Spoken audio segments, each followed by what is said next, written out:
이 시간 오후에 함께 보실 말씀은 히브리서 4장 14절에서 16절까지를 보겠습니다. 히브리서 4장 14절에서 16절까지를 보도록 하겠습니다. 원래는 15절을 이제 중심으로 할 것인데 14절, 16절은 전체 이제 앞뒤 문맥이기 때문에 함께 읽는 것입니다. 4장 14절에서 우리에게는 위대한 대제사장 곧 하늘들로 올라가신 하나님의 아들 예수께서 계시므로 우리는 우리의 고백을 굳게 붙들어야 하리라. 이는 우리의 대제사장은 우리의 연약함을 동정할 수 없는 분이 아니요 모든 점에서 우리와 마찬가지로 시험을 받으셨지만 죄는 없으신 분이기 때문이라. 그러므로 우리가 은혜의 보좌로 담대히 나아가자. 이는 우리가 자비를 얻고 필요한 때에 도우시는 은혜를 발견하기 위함이라. 자, 말씀을 위해 기도하겠습니다. 고마우신 아버지 하나님, 저희들을 너무나도 사랑해 주셔서 감사드립니다. 매사를 돌보시고 하나님의 사역에 동참케 하시며 하나님의 놀라운 섭리적인 역사를, 그 위대한 능력을 경험할 수 있게 해주셔서 감사드립니다. 우리가 이 성경대로 있는 교회에 속해 있다는 것, 이 대열에 서서 주님을 섬기고 있다는 것, 또 이 대열에 서서 영과 진리로 주님께 올바른 경배를 드리고 있다는 것, 생각만 해도 너무나도 가슴 벅찬 일입니다. 우리는 이 특권을 잘 향유할 수 있어야 됩니다. 혹이라도 이 시간 경배를 드리는 데 있어서 부족하고 결격 사유가 있고 혹 우리가 알지 못할 그런 죄들까지 있다면 그런 모든 것들을 다 예수 그리스도의 피로 적셔주시고 제거해 주십시오. 주님 앞에 나아가는 데 있어서 우리의 양심이 어떤 부분도 거리낌이 없도록 도와주시길 간구드립니다. 하나님의 말씀으로 다시 한번 우리의 마음과 생각을 휘저어 주시고 바꾸어 주십시오. 우리의 완고한 마음들을 내려놓게 해주십시오.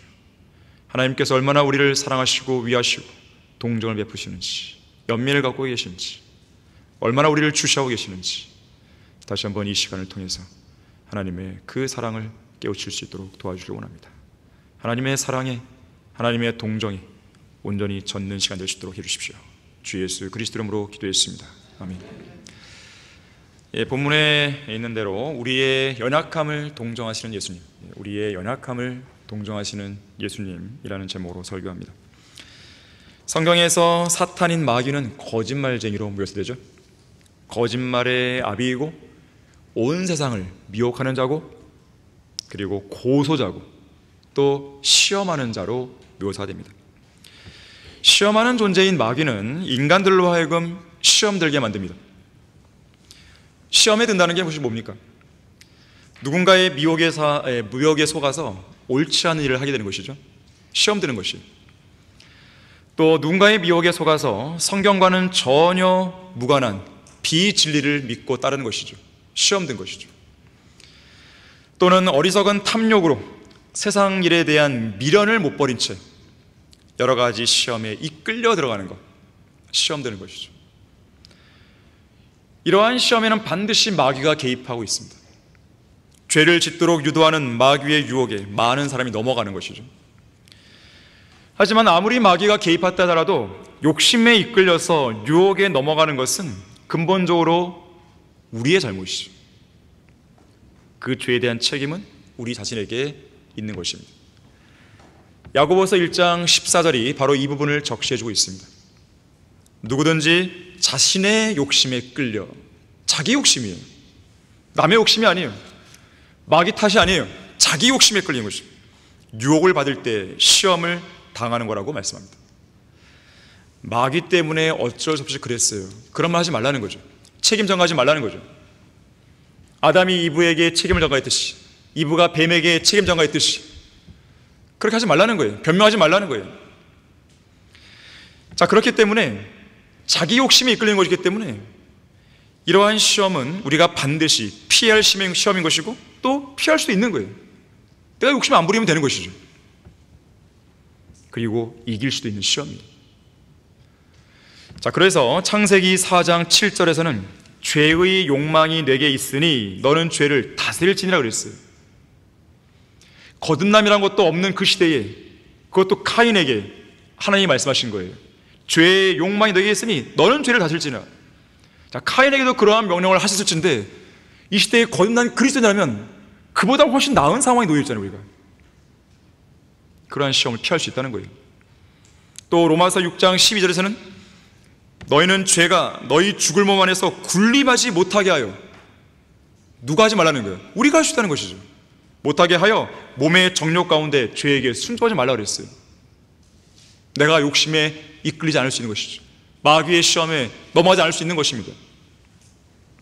자, 이처럼 우리 자신이 죄의 유혹을 통한 마귀의 시험을 직접 거부하고 통제할 수 있기 때문에 마귀가 내미는 흙 묻은 사탕을 단호히 뿌리쳐야 되는 것이죠. 이와 관련해서 예수님은 이렇게 말씀하셨어요. 시험에 들지 않도록 깨어서 기도하라. 방법을 알려주신 거예요. 그냥 한번 이겨봐, 이것이 아니라 그 방법을 알려주신 거예요. 시험에 들지 않도록 깨어서 기도하라. 너희가 시험에 들지 않도록 일어나 기도하라. 깨어 일어나서 기도하는 것, 시험에 들지 않을 수 있는 좋은 방법이에요. 주님께서 붙잡히시던 그날 밤 겟세마네 동산에서 땀이 큰 핏방울처럼 되어 땅에 떨어질 만큼 아버지 하나님께 간절히 기도하신 예수님은 잠이 들은 베드로에게 말씀하신 것이죠. 너희가 나와 함께 한 시간도 깨어 있을 수 없더냐? 너희가 시험에 들지 않도록 깨어 기도하라. 베드로는 그 일에 실패했기 때문에 예수님을 3번이나 부인한 거 아니겠습니까? 맹세하고 저주하며 부인한 것이죠. 자, 이처럼 마귀가 미혹하고 유도하는 시험 앞에서 시험에 들지 않기 위한 최선의 방법은 깨어 일어나 기도하는 것입니다. 초림 당시 이 땅에 인자로 오신 예수님은 마귀에게 시험을 받으셨죠. 주의할 사실은 예수님께서는 시험하는 자인 마귀에게 시험을 받으신 것이지 욕심에 이끌려 유혹을 받거나 시험에 드신 것은 아니라는 점이에요. 구분할 수 있어야 됩니다. 예수 그리스도의 신성을 부인하는 사람들 중에는 예수님이 마귀에게 시험받았기 때문에 죄에 감염되었을 거라고 오해하는 사람들이 있습니다. 하지만 시험 받는 것 자체가 죄가 아닙니다. 시험을 이기지 못해서 시험에 드는 게 죄지 시험 받는 것만으로 죄를 지었다고 말할 수는 없습니다. 오히려 예수님은 광야에서 마귀에게 시험 받았을 때 진리의 말씀으로 승리하셨죠. 이 승리를 통해 죄를 짓지 않았죠. 더 나아가서는 동일한 시험으로 어려움을 겪고 있는 우리 모든 성도들을 동정하시고 도와주시는 거예요. 오늘 본문에서 말씀하잖아요. 우리의 대제사장이신 예수 그리스도께서 우리의 연약함을 동정할 수 없는 분이 아니요 모든 점에서 우리와 마찬가지로 시험을 받았지만 죄는 없으신 분이기 때문이라. 자, 그런가 하면 초림 당시의 마지막 아담이신 예수 그리스도께서는 이 땅에 왕으로 오셨습니다. 왕으로서의 진정한 자격을 갖추기 위해서는 첫 번째 최초의 인간왕, 첫사람 아담이 실패했던 바로 그 시험의 자리에서 시험을 이기시고 승리하셔야 했습니다. 사탄은 최초의 인간왕이었던 아담을 시험의 링에서 KO시킨 이래로 그동안 보좌에 올라 통치했던 모든 인간왕들을 내리 패배시켜온 챔피언이었습니다. 이에 예수님은 친히 그 시험을 받기 위해서 당당히 시험의 링 위로 올라가십니다. 그러나 예수님은 사탄이 지금까지 상대해온 다른 인간왕들과는 확연히 근본적으로 다른 왕이셨죠. 어느 누구도 이길 수 없는 만왕의 왕이셨던 것입니다. 마틴 루터는 말합니다. 천하에 적수가 없는 마귀를 대적해서 싸울 때 내 힘만 의지하여 싸운다면 나는 반드시 패배할 것이다. 그러나 하나님께서 친히 선정하신 힘 있는 장수가 내 편에 서 계시지 않은가? 그분이 누구신가? 주 예수 그리스도시니 만군의 주가 그분의 이름이로다. 예수 그리스도께서 나를 대신하여 싸우실 때 아무도 당해낼 자 없으니 반드시 이기리로다. 실제로 왕국의 진정한 상속자이신 예수님은 당당히 이 시험을 통과하셨습니다. 그리고 두 개의 빛나는 왕관, 영적인 왕국인 하나님의 나라를 위한 왕관과 물리적인 왕국인 천국을 위한 왕관을 가지고 시험의 링에서 내려오시는 것이죠. 아담이 불순종하고 패배했던 바로 그 장소, 노아가 술 취했던 바로 그 자리, 아브라함이 거짓말했던 그 지점, 이삭과 야곱과 요셉이 실패했던 바로 그 장소, 모세가 화를 내며 이성을 잃었던 바로 그 자리, 다윗이 간음하고 살인했던 바로 그 지점, 솔로몬이 배교했던 바로 그곳, 아사왕, 여호사밧, 우시야, 히스키야, 요시아가 넘어졌던 바로 그 자리에서, 바로 그 시험의 자리에서 성령의 칼로 우리의 대적인 마귀의 심장을 깊숙이 찔러 승리하신 것이죠. 이처럼 승리하신 예수님께서는 모든 점에서 우리와 마찬가지로 시험을 받으셨지만 죄는 없으신 분인 것이죠. 바로 그러한 분께서 여러분들을 동정하시는 거예요. 그리고 여러분들이 시험을 이길 수 있도록 도와주시는 것입니다. 자, 히브리서 2장 18절을 보겠습니다.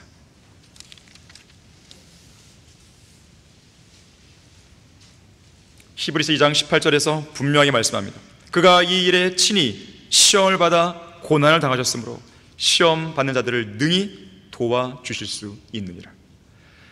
자, 우리를 공격하는 마귀의 시험 한가운데서 시험에서 승리하신 예수 그리스도를 만나십시오. 첫 번째로, 순결하신 예수 그리스도께서는, 순결하신 분이죠. 죄가 없으시니까요. 순결하신 예수 그리스도께서는 시험으로 인해 고난을 받으셨습니다. 이 말씀에 주목하셔야 돼요. 시험으로 인해 고난을 받으셨어요. 방금 읽은 본문에서 그렇죠. 히브리서 2장 18절, 예수님께서 시험을 받아 고난을 당했다 그랬어요. 자, 이것은 시험 받는 것 자체가 고난이 되는, 고통스럽게 할 수 있다는 한 사례를 보여주고 있습니다. 사실 대부분의 죄인들은요, 시험을 받는다고 해서 고난을 당하지는 않습니다.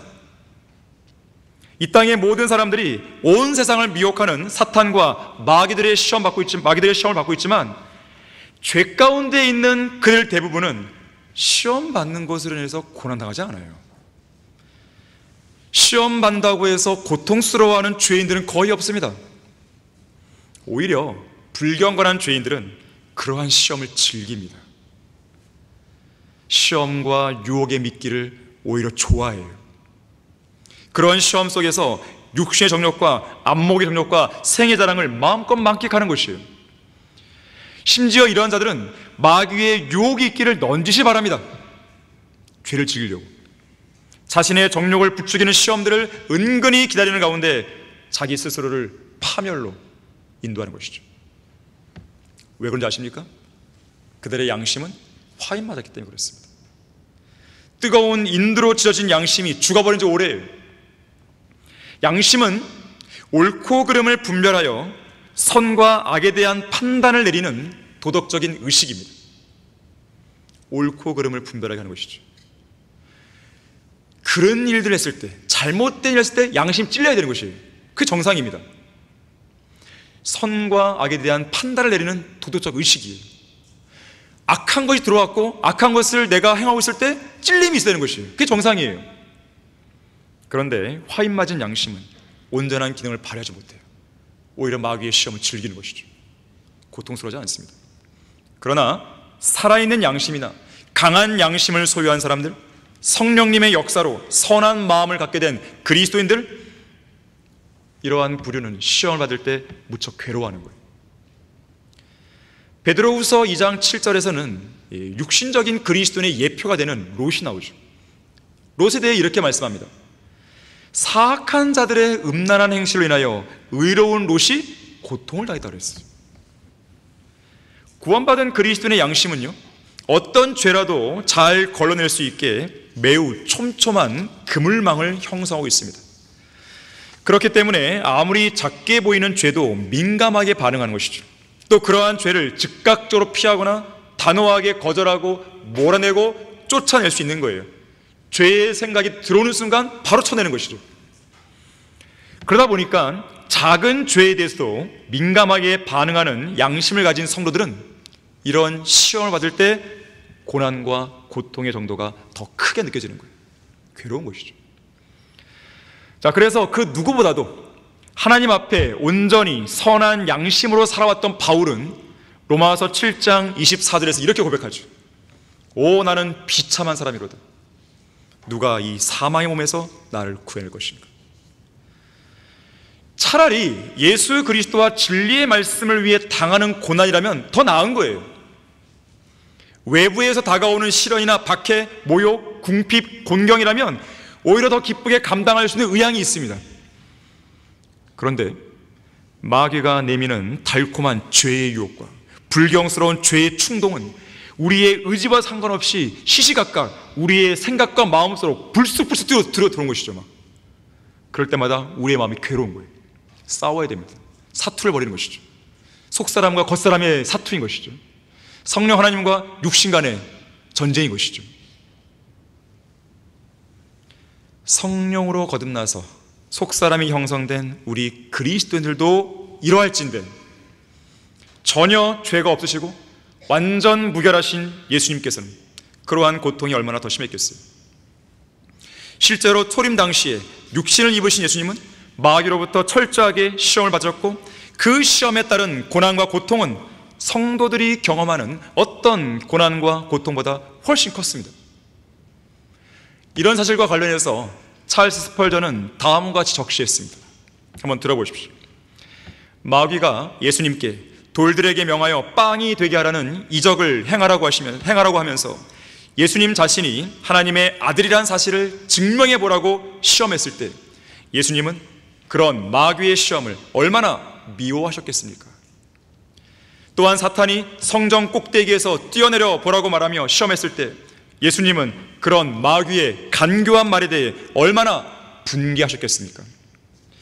시험하는 자가 예수님의 귀에 대고 내 뇌가 내게 엎드려 경배하면 내가 이 모든 것들을 너에게 주리라고 속삭였을 때 그러한 시험은 예수님의 거룩한 마음에 얼마나 큰 슬픔을 불러일으켰겠습니까? 단지 그러한 유혹이 그분의 귓가를 스친 것만으로도 틀림없이 큰 고통을 느끼셨을 것입니다. 왜냐하면 예수님은 그 마음이 너무나 정결하시기 때문이고 측량할 수 없는 증오심으로 죄를 미워하시기 때문입니다. 이렇듯 예수님께서는 친히 감당하셔야 했던 시험으로 슬픔과 괴로움과 아픔을 겪으셨습니다. 특히 이러한 모습은 겟세마네 동산에서 잘 드러나고 있는데 이에 대해 마가복음 14장 33절 34절은 이렇게 말씀하는 것이죠. 베드로와 야고보와 요한을 데리고 가시더니 주께서는 몹시 놀라고 괴로워하기 시작하시더라.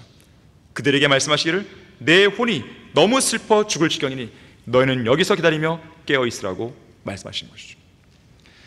물론 예수님은 마귀의 시험에 굴복하지 않으셨습니다. 마귀의 제안대로 그 일을 할까 말까 고민조차도 안 했어요. 흔히들 이런 질문을 하죠. 마귀의 시험이 있을 때 어느 순간에 죄가 성립되는 것인가? 마귀의 시험이 다가올 때 죄가 성립되는 시점은 언제인가? 이거에 대해 묻곤 합니다. 마귀가 제안한 시험에 대해서요, 그 일이 나쁜 것인지 알면서도 그 일을 할까 말까 속으로 궁리하고 논의할 때 이미 죄는 시작된 것입니다. 마음속으로 죄를 지은 것이죠. 행동은 아직 안 했지만 이미 마음속으로 죄를 짓고 있는 것이죠.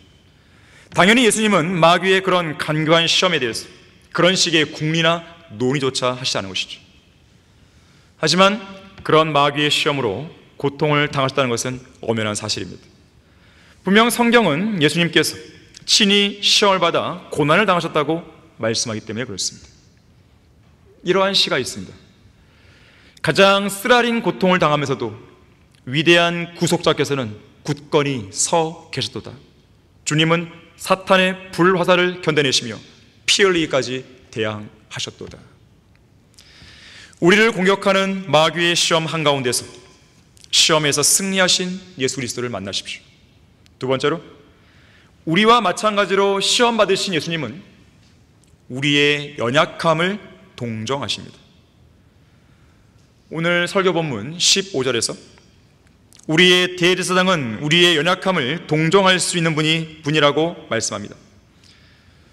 동정하다는 것이 뭡니까? 동정하다.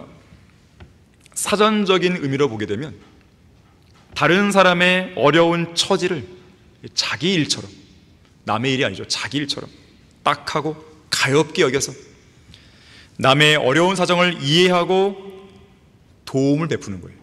정신적으로, 물질적으로 도움을 베푸는 거예요. 그래서 불쌍한 사람을 진심으로 동정할 줄 아는 사람은요, 실제적인 도움도 줄 수 있습니다. 이와 관련해서 이런 이야기가 있어요. 화창한 봄날입니다. 봄날. 미국 뉴욕의 어느 공원에서 한 불황자가 이 목에다가 팻말을 걸고 구걸하고 있었어요. 그 팻말에 적힌 문구를 보니까요, 이렇게 되어 있습니다. 저는 맹인입니다. 앞을 볼 수 없습니다. 하지만 사람들은 그냥 지나쳐갈 뿐 어느 누구도 그 불황자에게, 그 맹인에게 돈을 건네주기는커녕 관심조차 보이지 않았습니다. 바로 그때 한 남자가 다가와서 이 맹인의 이 목에 걸려있는 그 팻말에 써있는 문장을 바꿔놨어요. 그리고 자리를 떠나게 됩니다. 얼마간 시간이 지난 후 이 불황자는 무언가 이상한 낌새를 느꼈어요. 참으로 이상한 일인데, 지금까지 어느 누구도 돈을 주지 않았는데 아까 그 남자가 왔다 간 이후부터는 사람들이 갑자기 돈을 주기 시작한 것이, 돈을 주고 간 사람이 이렇게 많아졌지? 그 남자가 와서 내 목에 걸린 팻말에다가 무슨 일을 하고 간 걸까? 사실 이 남자는요, 이 불황자의 목에 걸린 팻말의 내용을 이렇게 바꿔놨습니다. 바야흐로 봄은 아쉽게도 저는 볼 수 없답니다. 참 멋지게 바꾸는 거예요. 다시 말해서 이 바뀐 문장 하나가요, 지나가는 사람들의 마음에서 진정한 동정심을 이끌는 것이죠. 이 남자는 불황자의 처지를 진심으로 동정했기 때문에 이 불황자에게 꼭 필요한 실제적인 도움을 줄 수 있었던 것이에요. 우리의 대제사장이신 예수님은 우리의 마음과 처지를 진심으로 이해하고 진심으로 동정해 줄 수 있는 분이십니다. 예수님은 어떤 먼 타자가 아니에요. 멀리 떨어져서 제3자의 입장에서 우리를 보시는 게 아닙니다. 우리 마음에 들어와 계시잖아요. 우리를 구원하셨고 우리를 직접 인도하시고 우리의 일을 주님의 일처럼 여기시고 우리를 이해하시고 통정하시는 거예요. 진정 어린 동정심은 예수님의 성품 중 하나입니다. 만일 예수님께서 동정심이 많지 않은 분이라면 그분의 사랑하는 친구 나사로가 죽었을 때 나사로의 죽음 앞에서, 나사로의 무덤 앞에서 눈물을 흘리시지 않았겠죠. 예수님은 마가복음 6장 34절에서 그분 앞에 나오는 많은 무리를 가엾게 여겼다고 그랬어요. 왜냐하면 그들이 목자 없는 양 같았기 때문에 그렇습니다. 죄인들을 치근하게 여기신 예수님은 소경들을 가엾게 여기셔서 그들의 눈을 만지시고 눈을 뜨게 해주셨죠. 병든 사람들을 가엾게 여기셔서 그들을 고쳐주셨죠. 마가복음 8장에서는요 3일 동안 그분을 따라다닌 무리들을 가엾게 여기셔서 이들을 굶겨서 집으로 보내면 그들이 가는 도중에 기진할 수도 있다는 이 생각에, 그런 동정심에 빵 7덩어리와 작은 물고기 몇 마리로 기적을 베푸셔서 아무것도 없는 광야에서 그들에게 먹을 것을 마련해 주셨습니다. 배고프십니까? 동정심이 있으신 주님께 구하는 것이죠. 힘드십니까? 괴로우십니까? 그걸 주님이 모르시는 게 아니에요. 동정심을 갖고 계신 주님께 말씀을 드리는 것이에요. 동정심은요, 그 단어 안에 함께 느낀다, 함께 느낀다는 말이 있어요. 다른 사람의 감정이나 처지에 그 마음을 함께 느끼는 거예요. 그 마음을 이해하는 게 아닙니다. 함께 느끼고 있는 거예요. 이해하는 건 한 번은 걸러진 거예요. 직접 느끼고 있는 것입니다. 내가 지금 아파요. 주님도 아프신 거예요. 내가 괴로워요. 주님도 괴로우신 거예요. 내가 슬퍼요. 주님이 슬프신 거예요. 고통을 느끼시는 거예요. 다시 말해서 예수님이 우리를 동정한다고 했을 때 그것은 예수님께서 우리 마음을 함께 느끼시는 거예요. 예를 들어서 우리가 슬플 때 그 슬픈 감정을 예수님도 느끼십니다. 어떤 고통이 우리의 마음을 깊이 관통할 때 예수님도 그 고통을 함께 느끼시는 것이죠. 물론 주의할 것이 있어요.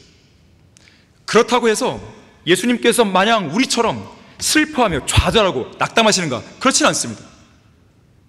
또한 우리처럼 고통으로 인해 막 괴로워하면서 누군가를 원망하고 불평하는가? 그렇지는 않습니다.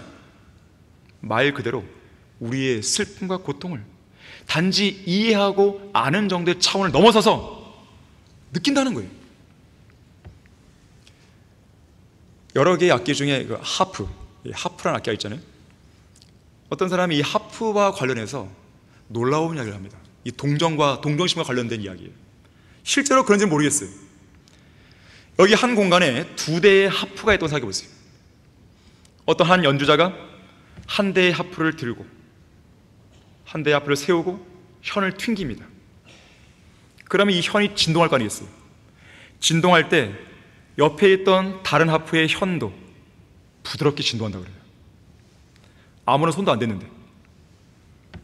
다른 하프도 연주자가 튕기는 하프의 진동을 느끼는 것입니다. 만약 이것이 사실이라면 이러한 하프처럼 예수님도 우리의 슬픔과 고통에 따른 진동을 동일한 수준으로 느낀다고 말할 수 있습니다. 특히나 오늘 본문 15절을 주목하십시오. 우리를 동정할 때 우리의 무엇을 동정한다고 쓰여 있나요? 연약함. 우리의 연약함을 동정하시는 것. 이것은 우리에게 얼마나 큰 위로의 말씀들인지 모릅니다. 예수님께서는 여러분의 연약함을 모르시는 게 아닙니다. 물론 예수님은 여러분에게서 강인한 힘과 담대한 용기와 끈질긴 인내를 원하시죠. 하지만 그렇다고 해서 여러분의 연약함을 완전히 무시한 채 왜 이렇게 약해 빠졌어? 라고 하시며 매몰차게 몰아가시는 분은 아닙니다. 예수님은 우격다짐으로 여러분을 한 곳으로 무작정 몰아붙이는 폭군이 아니십니다. 또한 약해 빠진 사람을 한쪽으로 제쳐두고 무시하고 내팽개칠 만큼 무정한 분도 아닙니다. 예수님은 우리의 연약함을 동정하시는 거예요. 두려워하고 절망하고 자주 슬퍼하고 자주 낙심하는 우리의 연약함을 동정하시는 거예요. 평생 혹은 오랜 시간 육체의 가시를 안고 살아가는 그러한 성도들, 또한 가난 속에 힘겨워하는 우리의 연약함을 동정하시는 거예요.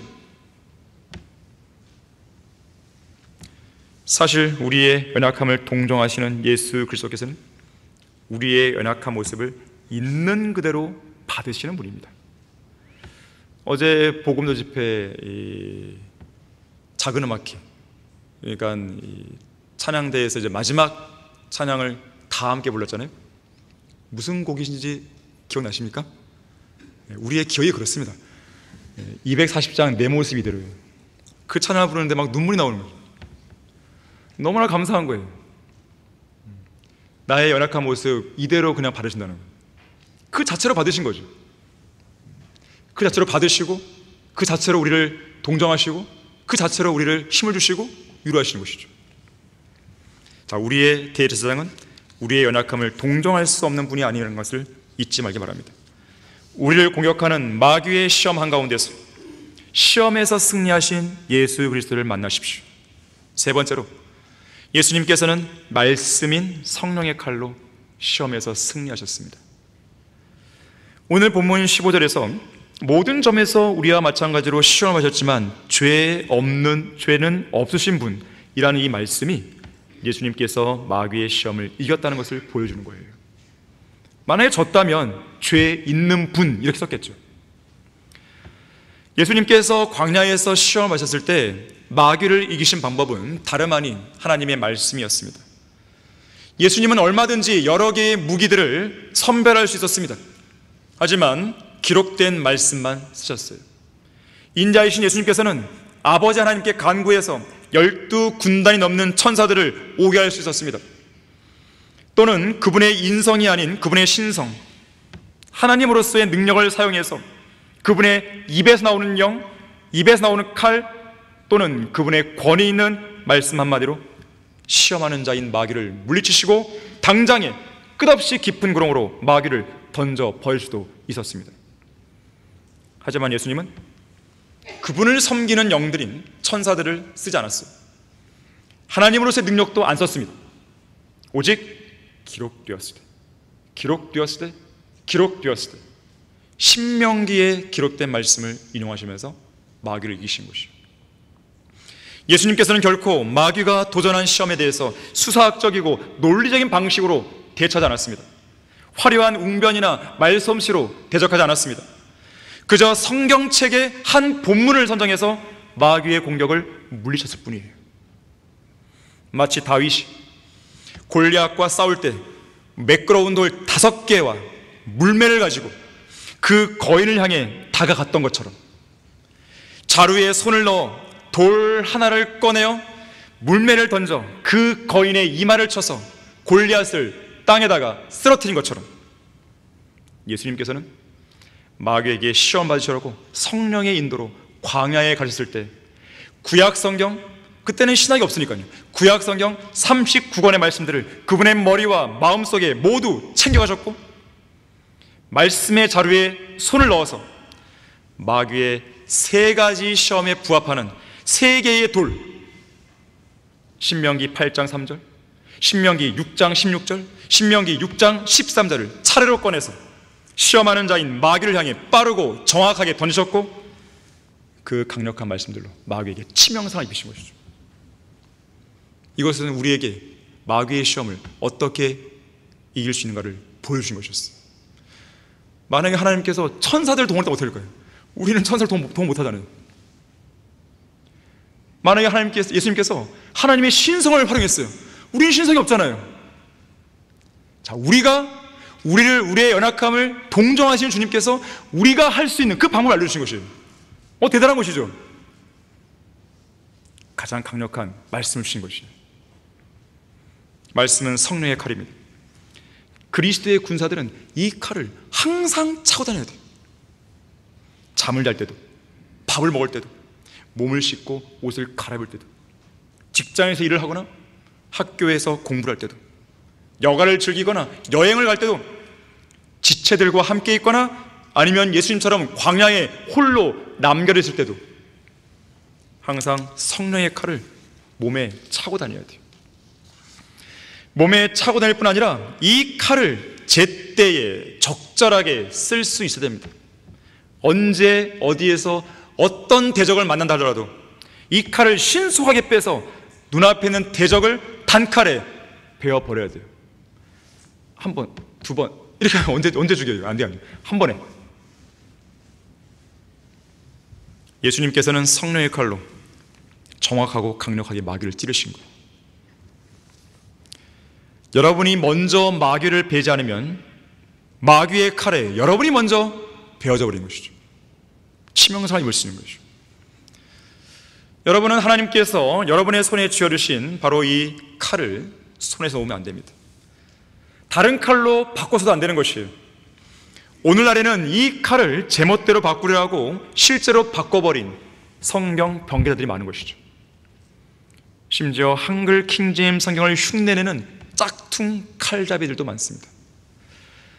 여러분은 여러분 각자에게 주어진 이 칼을 온전히 지켜내야 됩니다. 한글 킹제임스 성경은 개역 성경과 달라요. 한글 킹제임스 성경은 개역 개정판과 다릅니다. 한글 킹제임스 성경은 흠전역과 다른 것이에요. 이 성경은 살아있어요. 능력이 있어요. 정말로 예리합니다.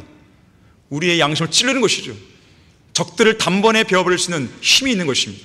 예수님이 3개의 구절로 마귀를 제압했듯이 여러분도 이 성경에 기록되어 있는 어떤 말씀을 가지고서도 상황에만 적합하다면 마귀를 제압할 수 있는 거예요. 사탄과의 무서운 결투가 벌어질 때 여러분에게 있어서 가장 훌륭한 칼과 방패는 기록된 말씀입니다.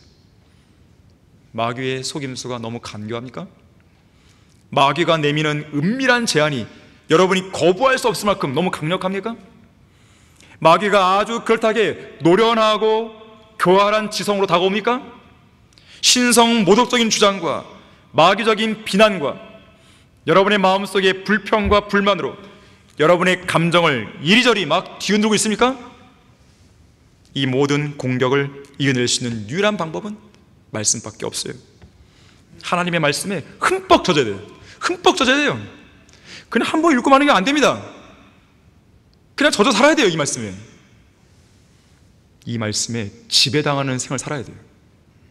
이 말씀이 시키는 대로 움직이는 것이죠. 이 말씀이 우리에게 도전을 주는 대로 몸이 가야 되는 거예요. 스펄전이요, 이렇게 말했어요. 언제나 여러분의 옆구리에 기록되었을 때라는 무기를 차고 있어야 합니다.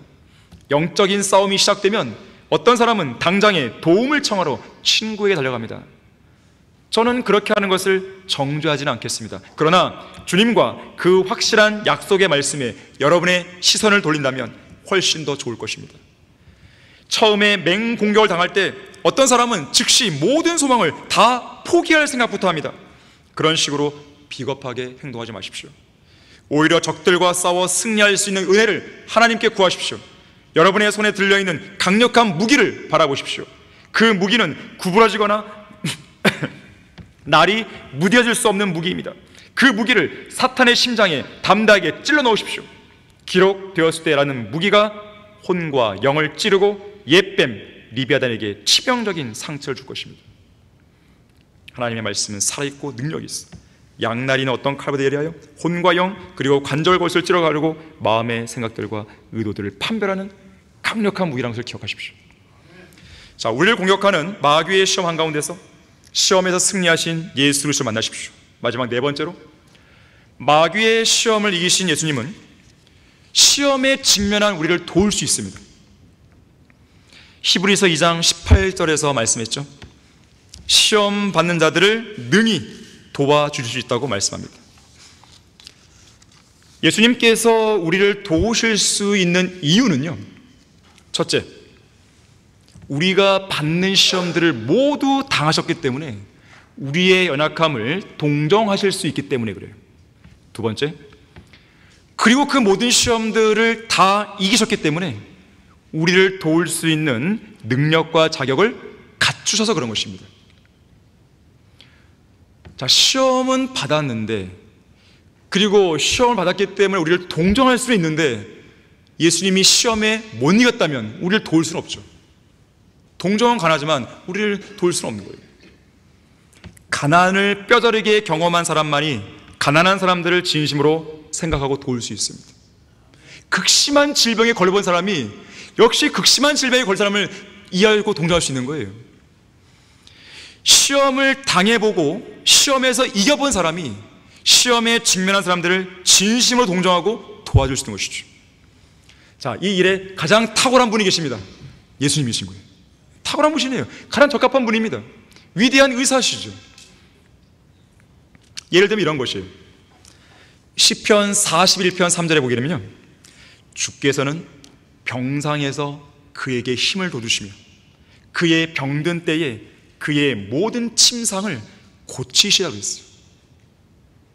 실제로 인자이신 예수님은 모든 점에서 우리와 마찬가지로 시험을 받으셨고 자기 머리 둘 곳조차 없으실 만큼 고난의 삶을 사셨기에 병상에 누워있는 우리에게 힘을 돋워주십니다.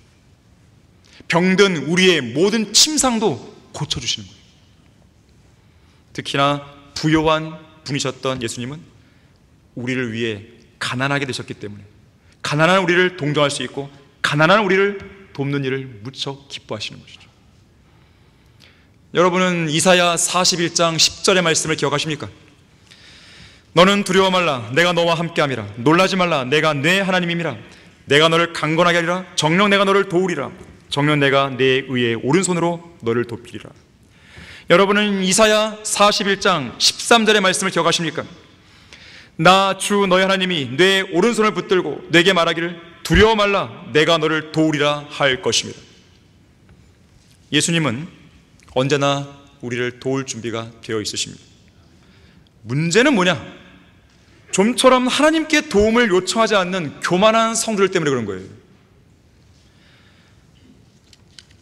그런가 하면 어떤 시험이든지 하나님께서는 우리가 감당할 수 있는 시험만 허락하신 것을 기억하십시오. 누구에게나 흔히 닥치는 시험을 주시는 거예요. 누구에게나 흔히 닥치는 시험. 바꿔 말하면 이런 거예요. 옆에 있는 성도가 당하는 시험을 나도 당할 수 있는 거예요. 내가 당하는 시험을 옆에 있는 성도도 당할 수 있는 거예요. 누구에게나 흔히 닥치는 그런 시험을 우리에게 허락하시는 것입니다. 하나님은 신실하셔서 우리의 능력으로 도저히 감당할 수 없을 그런 힘든 고난으로 시험하지 않습니다. 어디 한번 얼마나 잘 버티나 보자, 어디까지 버티나 보자. 하나님이 그러라고 생각하십니까? 우리가 감당할 수 있는 시험이니까 허락하시는 거예요. 그리고 기다리시는 거예요. 특히 하나님께서는 어떤 시험이든지 피할 수 있는 길을 마련해 주시는 것입니다. 그래서 우리가 시험을 능히 감당할 수 있는 거예요. 그래서 우리에게 필요한 것은 믿음입니다. 주어진 시험에 감사하고 감당할 수 있다는 믿음을 가질 필요가 있는 것이죠. 그래서 우리가 시험을 당했을 때 그것을 이기고 올바르게 대처하기 위해 기본적으로 가장 먼저 해야 할 일은 주님께 기도하는 일인 것이에요. 주님, 제가 시험에 빠졌습니다. 제가 지금 시험에 들고 있습니다. 마귀의 유혹이 너무 강력합니다. 제가 지금 시험에 막 들려고 합니다. 도와주십시오. 주님께 도움을 간구하는 것이죠. 하나님께 전적으로 매달리십시오. 마귀의 유혹에 막 넘어져 갖고요, 매번 똑같은 일을 반복하는 사람들, 주님께 간절히 매달려 봤습니까? 이러한 시험을 이길 수 있도록 도와달라고 매달려 봤습니까? 어디까지 매달려 봤습니까? 어디까지 해봤습니까? 정말 절절한 심정으로 눈물을 흘리면서 기도 가운데 주님께 매달려 봤습니까? 정말로 여러분들이 마귀의 유혹을 이기기 원하고 그러한 마귀의 유혹을 여러분의 발 아래 짓밟기 원한다면 간절히 기도하셔야 돼요. 매달리셔야 돼요. 반드시 하나님께서는 비상탈출을 마련해 주시는 거예요. 럭커 목사님은 이와 관련해서 말씀하셨습니다. 잘 들어보십시오. 우리가 시험에 빠졌을 때 서슴지 말고 하나님께 매달리며 거기서 벗어날 수 있는 길을 열어달라고 도움을 요청하지 않으면 안 된다. 하나님은 여기서 벗어날 수 있는 길을 알고 계시며 그 길을 가르쳐 주시겠다고 약속하셨으니 그 길을 가르쳐 달라고 얼마든지 요청할 수 있다. 그렇게 하면 주님께서는 지체 없이 우리에게 무엇인가를 보여주시고 가르쳐 주신다. 빠져나갈 길이 어디 있냐고 주님께 묻고 매달릴 때 주님은 여기에 그 길이 있다고 성경을 가르치신다. 이 안에서 내가 너에게 무엇인가를 보여주마라고 하나님은 말씀하신다. 이럴 때 우리들은 이것을 못마땅하게 여기고 그게 아닌 것 같은데요 라고 말하기도 한다. 그러나 주님은 내가 길을 가르쳐달라고 내게 묻지 않았느냐? 그 길이 여기 있느니라고 거듭 말씀하신다. 그러면 또 우리는 그걸로 해결될 일이 아닌 것 같은데요, 그걸로는 안 된다니까요 하고 대들기도 한다. 우리가 시험에 빠져 허우적거리다가 하나님께 탈출구를 열어달라고 요청했고 주님은 우리에게 탈출구를 가르쳐 주신 것이다. 그렇다면 우리는 주님께서 가르쳐 주신 그 탈출구를 통해 빠져나와야 마땅하지 않겠는가? 자, 구원받은 그리스도인은 하나님의 도우심을 받으며 사는 것이 당연한 일이에요. 여러분은 하나님께 도움을 구하면 좀 미안해 하십니까? 너무 자주 도움을 구하는 것 같아서 미안하십니까? 그것이 이상한 것이죠, 오히려. 예레미야 애가 3장 25절 26절은 말씀합니다. 주께서는 자기를 기다리는 자들에게와 자기를 찾는 혼에게는 선하시도다. 사람이 주의 구원을 바라고 조용히 기다리는 것이 좋은 것이라. 하나님은 여러분이 하나님께 나와서 도움을 구하길 기다리시는 거예요. 지금도 하나님은 여러분을 기다리십니다. 지금 당장 주님께로 나아가야 되는 것이죠. 그리고 주님의 도우심을 받아야 되는 것이에요. 주님의 도우시는 능력을 경험해야 되는 것이에요. 주님을 향해서 마음이 온전한 자들을 향해 보이시는 하나님의 강하심을 목도해야 되는 것입니다. 결론을 맺겠습니다. 우리가 현재 마귀의 시험에 직면했다 해서 그 시험이 반드시 우리를 패배와 절망으로 이끄는 것은 아닙니다. 너무나 패배의식에 찌들어 있다 보니까 많은 성도들이 마귀의 시험만 있으면 또 지겠구나 이 생각부터 하는 거예요. 그게 문제인 거예요. 자, 예수님께서 뭐라 하셨어요? 세상에서는 너희가 환난을 당할 것이나 기운을 내라, 내가 세상을 이겼노라. 자, 우리는 머리이신 예수 그리스도의 몸을 구성하는 지체들입니다. 머리이신 예수님께서 승리를 거뒀다면, 세상을 이겼다면 몸을 구성하는 우리 역시 그 승리를 공유할 수가 있는 것입니다. 우리는 극심한 시험 한가운데 있다 하더라도 승리할 수 있고 또 승리할 것이에요. 설령 그 시험에서요 패배의 쓴 잔을 또 마셨다 하더라도 절망의 자리에 주저앉지 마십시오. 신실하신 예수님은 내가 너를 떠나지 아니하고 너를 버리지 아니하리라고 하시면서 우리를 동정할 뿐 아니라 우리가 다시 일어날 수 있는 힘도 주시기 때문에 그렇습니다. 우리를 동정하시는 예수님은 맥없이 처진 손과 쇠약한 무릎을 일으켜 세우고 너희 발을 위하여 곧은 길을 만들어 절뚝거리는 다리로 길에서 벗어나지 않고 오히려 고침을 받게 하라고 말씀하세요. 히브리서 12장 12절 13절이죠. 절망의 늪에 빠져 마냥 눈물만 흘리고 있지 마십시오. 예수님께서도 이 땅에 육체로 계시는 날 동안 자기를 사망에서 구원하실 수 있는 분께 심한 통곡과 눈물로 기도와 간구를 드렸다고 히브리서 5장 7절은 말씀합니다. 우리의 눈물의 의미를 아시는 거예요. 모르시는 게 아니에요. 우리의 눈물의 양을 계수하시는 분입니다. 그 눈물을 병에 담아서 고이 간직하시는 주님이 있어요.